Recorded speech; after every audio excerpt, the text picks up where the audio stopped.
2016, the Marillion Melbourne-designed Rapido 60 quickly established this brand as a new breed of ultra-fast yet practical performance cruising racing trimarans. Rapido Trimarans has two further models in development, the Rapido 40 and Rapido 50.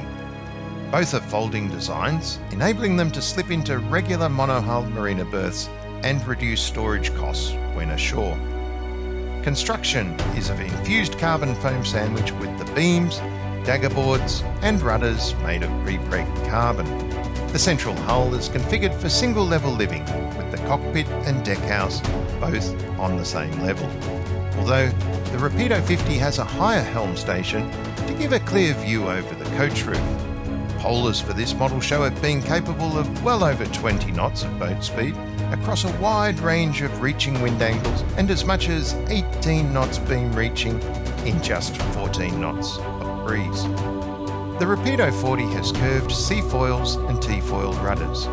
As well as offering a performance boost without the control issues of a fully foiling boat, these allow the interior to be opened up as there's no need for a dagger board in the central hull. The result looks to be a very enticing, high-performance yacht with a civilised two-cabin interior and acres of deck space.